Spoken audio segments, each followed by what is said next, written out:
SWOT, strengths, weaknesses, opportunities, and threats. And this is one principle that no research can ignore because it's that important. We have had some modern research theories and principles coming up time to time, but SWOT still stands as amongst the best.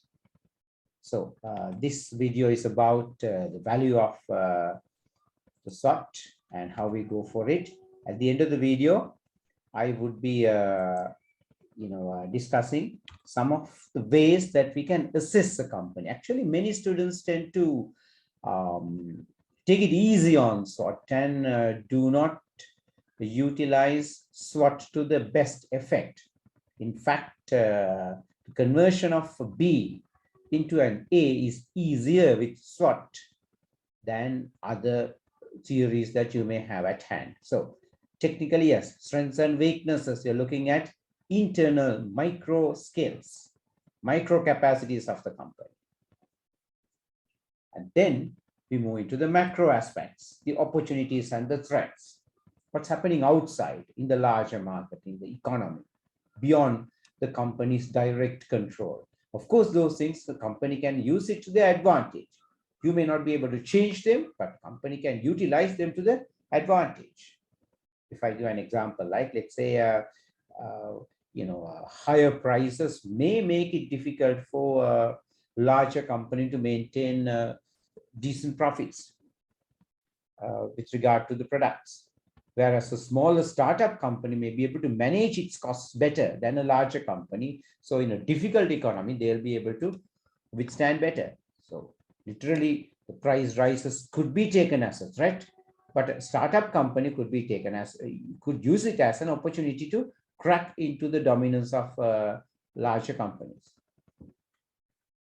So why do we do a SWOT analysis? Yeah, it's a very solid strategy, but the thing is you should do it constantly. Doing once in a year may not be enough because the industries change very fast.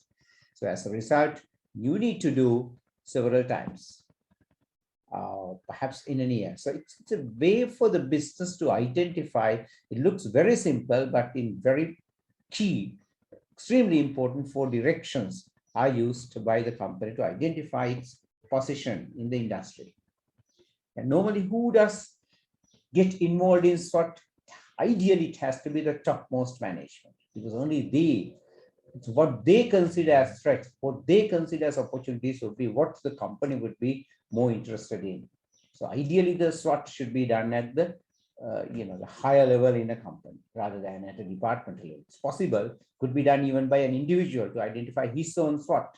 But looking at a company, it should be done by the board of directors at the topmost management of the company. Yes, we need to be dynamic in SWOT. You cannot just do it once a year. Maybe too late, it's not enough. You need to do it maybe every 3 years because of the dynamic changes in the economies, dynamic changes in the company. The SWOT factors of the company could be changing faster than we think it happens. So the constant SWOTing is a necessity for a company. Yeah, before we do it, we need to gather the right people to do the SWOT. If they have a subjective mindset, or if they have a particular preferred area to be interested in, rather than looking at an objective assessment of all aspects of the company, the SWOT may not give the right result. And yes, we cannot allow one person to determine in a SWOT analysis team. We should allow the team to come up with multiple options, and yes, finding the better answer that way. And of course, we'll be getting various strengths. We need to identify them on the strength of each idea. So it involves a lot of statistics, a lot of analysis. It's not just listing them as strengths, weaknesses, and opportunities and the threats. We need to determine the gravity of each strength or each weakness. So it involves substantial studying, substantial research. And this is where the students need to work on when they apply SWOT in their research projects. The researcher is expected to go into the depth of each separate strength in making his case. Even in a company setting, it's expected out of the research team to do that. So The strengths means, okay, what kind of things in the business are successful? Internal, this is a micro factor.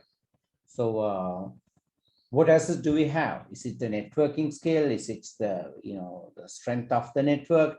Is it the reputation, the branding of the company, or is it the knowledge of the workforce? They are all micro aspects, the strengths that could help the company.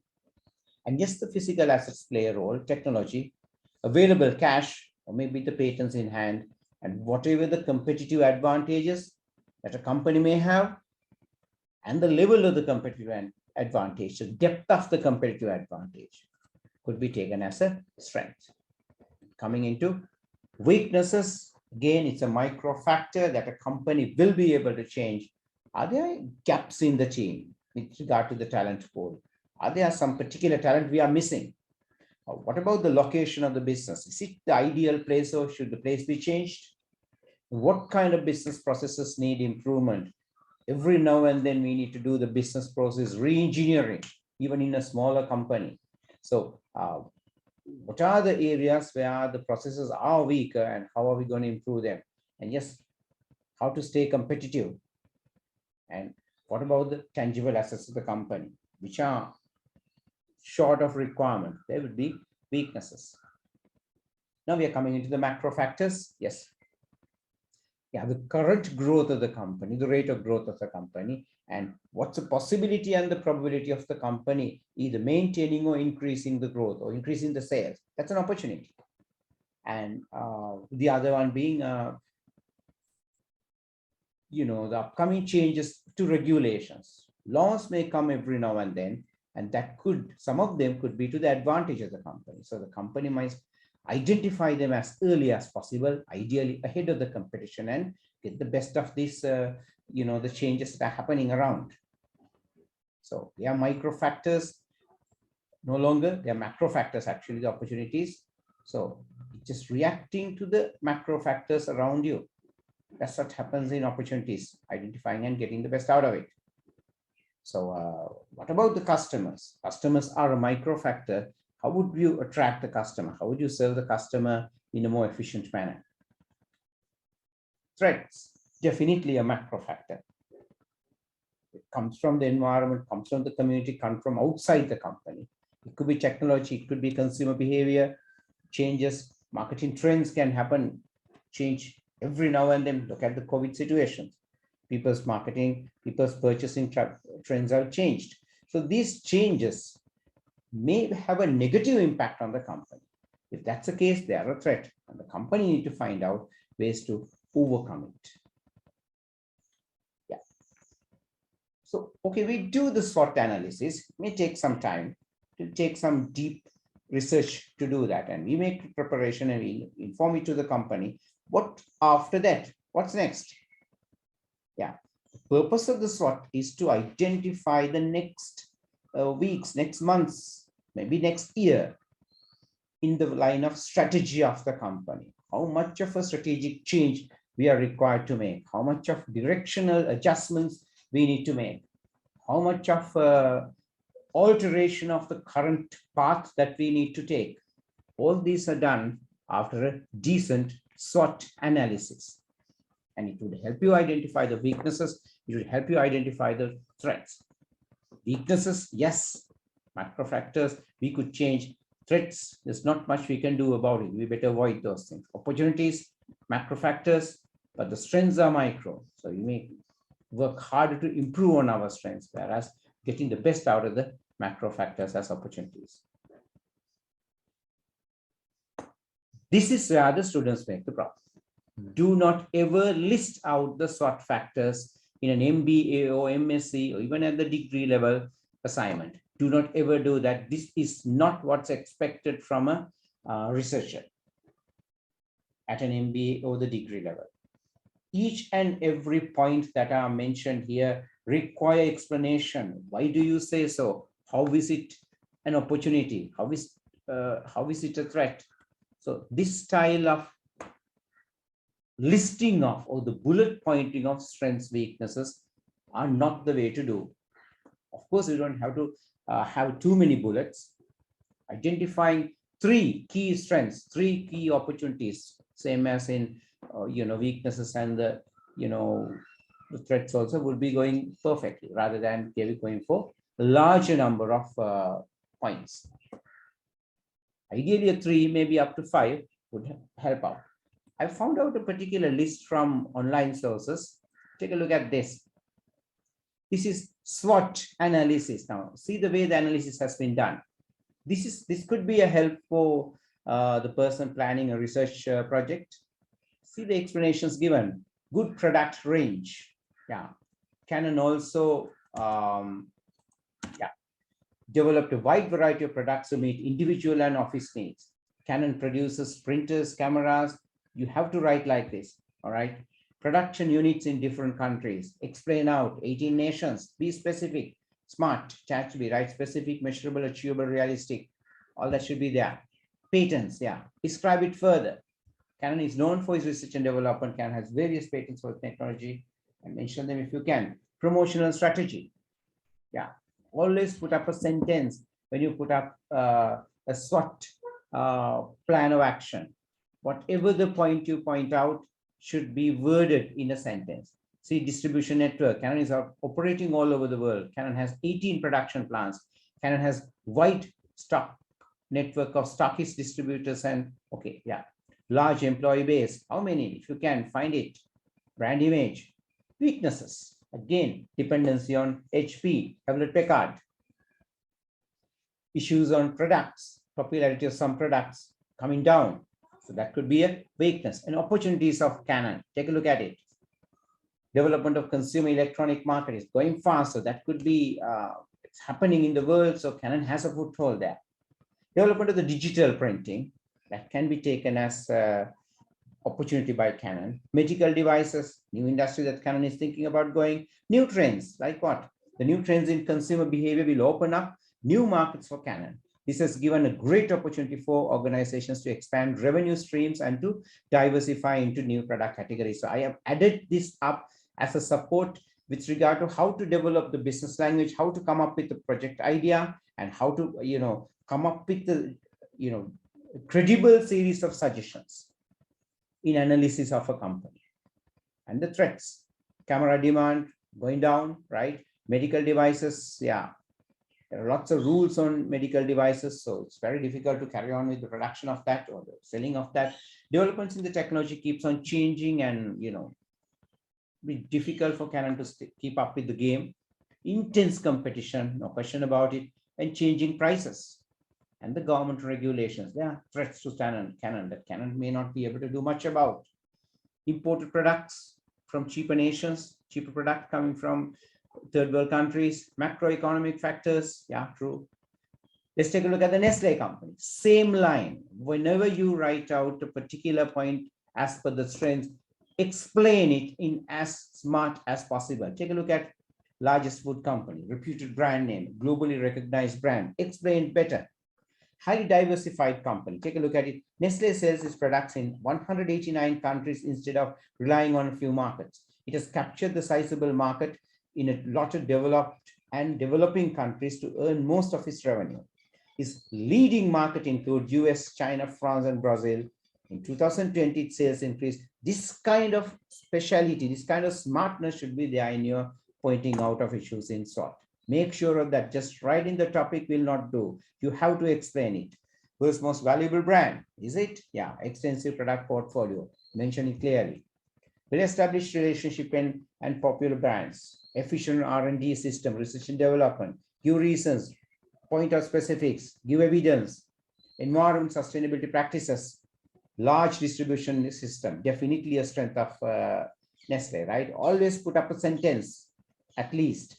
Nestle's weaknesses, price fluctuations by retail giants, span of control and organizational structure, water controversy. They had an issue of, these food companies pump millions of tons of, water from the aquifers, underground water storages, natural water storages, and that's a massive damage on the environment. So these are issues that most of the food producing companies, bottling companies are facing. Social criticisms, like even in Sri Lanka, we have criticism of the sugar level in Milo products, right? Another Nestle thing.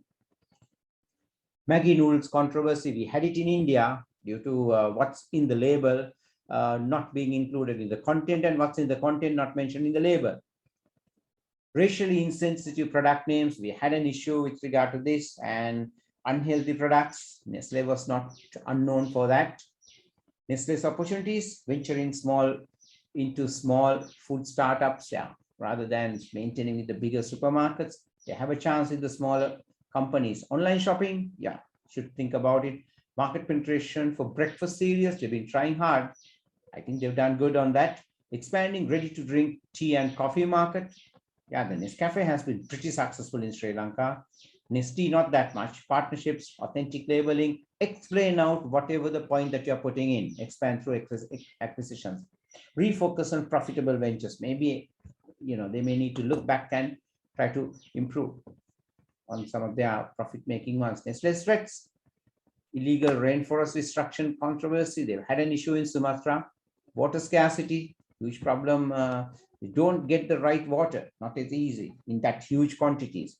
Pricing competition from other companies like Unilever, regulations, economic uncertainty. Yeah, the dark past, slavery in cocoa farms is something that Nestle is still haunted of, because for quite a while, Nestle obtained products from companies which used to employ slave labor. Starbucks, same line, right? Explain out strong brand image, strong financial performance. Make sure to point it out clear. Key points would do perfectly. Don't depend on 123. That could be basically 50%, right?